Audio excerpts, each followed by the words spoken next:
ప్రయత్నం చేస్తారు ప్రతిపక్షంగా, అది వాళ్ళ వాళ్ళ కార్యక్రమం, వాళ్ళు చేసేది అది కదా, వాళ్ళు చేసేది అది. అసలు అంతకుముందు కూడా విచ్ఛిన్నమే, ఇప్పుడు విచ్ఛిన్నమే కార్యక్రమం అదే.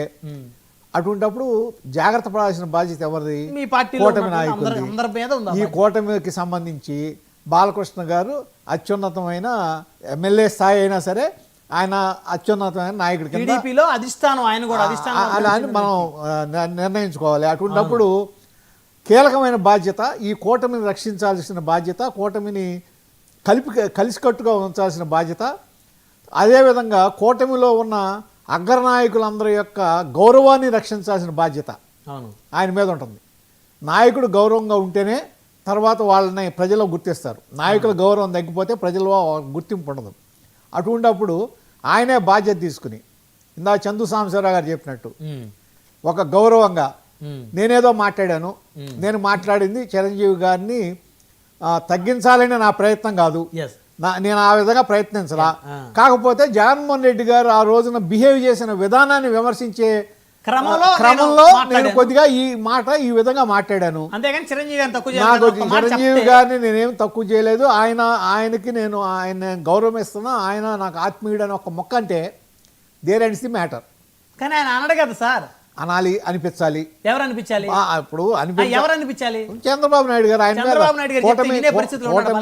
ఎందుకండి, అదేం కాదు, అట్లా ఏం ఉండదు. కాకపోతే ఇక్కడ ఏంటంటే అసలు ఫెయిల్యూర్ ఎక్కడంటే, మీరు ఏం జరిగిందనేది చెప్తున్నారు. నేను అసలు ఫెయిల్యూర్ ఎక్కడ జరుగుతుందంటే, కూటమికి సంబంధించి గతంలో తెలుగుదేశం పార్టీలో ఎప్పుడైనా సరే చర్చలు, అసెంబ్లీ సమావేశాలు ఉన్నప్పుడు ముందు వర్క్షాప్ జరిగేది. ఎమ్మెల్యేస్తో కలిపి ఒక గ్రూపుల కింద డివైడ్ చేసి వాళ్ళు ఎవరెవరు ఏం ప్రశ్న అడగాలి, ఏం చేయాలి, వాళ్ళకి కేటాయింపులు ఉండేవి. ఇదిగో ఈ ఫైనాన్స్కి సంబంధించి నువ్వు మాట్లాడు, ఇదిగో ఇక్కడ ఈ విధంగా అవకతవకలు జరిగినాయి, దీనికి సంబంధించి మీ ఇద్దరు మాట్లాడండి, దానికి ఇచ్చి అక్కడ వాళ్ళకి ఏంటంటే ఒక ట్రైనింగ్ లాగా వాళ్ళకి ఫీడ్బ్యాక్ ఇచ్చి చేసేవాళ్ళు. అది ఇప్పుడు జరగలా. ఓకే. కాబట్టి ఇప్పుడు ఎమ్మెల్యేలందరూ ఎవరిష్టం వచ్చినట్టు వాళ్ళు మాట్లాడుతున్నారని వాళ్ళు చంద్రబాబు నాయుడు గారు బాధపడతాంటే ఆ పడ్డారు. కారణం ఏంటి? ఏదైతే అంతకుముందు పాటించామో ఇప్పుడు ఆ పార్టీ పాటించిందో అది ఇప్పుడు పాటించట్లేదు. కాబట్టి ఎవరికి వాళ్ళు స్వతంత్రంగా ఆలోచిస్తున్నారు.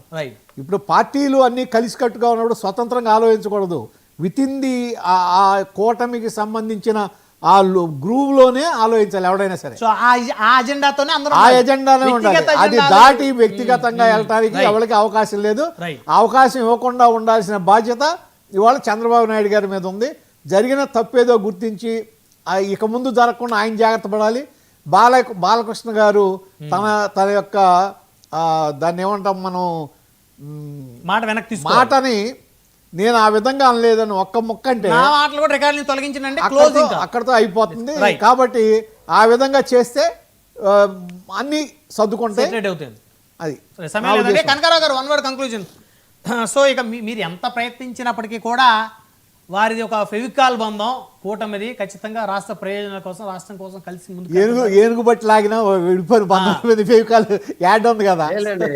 అంత ఇదైపోయింది. కానీ కింద జనం మాత్రం ఫెవికాల్ ఎప్పుడు ఊడిపోయింది అనుకుంటున్నారు. కానీ ఒకటి మాత్రం ఏంటంటే పరిపాలన మీద పూర్తిగా చంద్రబాబు పట్టు తప్పింది. పెద్దలు చెప్పారు, వాస్తవానికి వర్క్ షాప్లు ఉండేవి. తెలుగుదేశం పార్టీ 2 ఉండేది. ఎందుకంటే రామారావు ఉన్నప్పుడు ఆ విలువలు, ఆ పరిస్థితులు ఉన్నాయి. కానీ ఈ రోజు మొత్తం రామారావు గారు స్థాపించిన పార్టీ కాదు, ఇదంతా కమర్షియల్ అయిపోయింది. చంద్రబాబు నాయుడు గారు ఉన్నప్పుడు క్షమాపణ చెప్పడం పాడలేరు. ఈ రోజు ఏంటంటే మేము తీయాల్సిన అవసరం మాకు లేదు, మాకేం పనండి, మేము కలిపి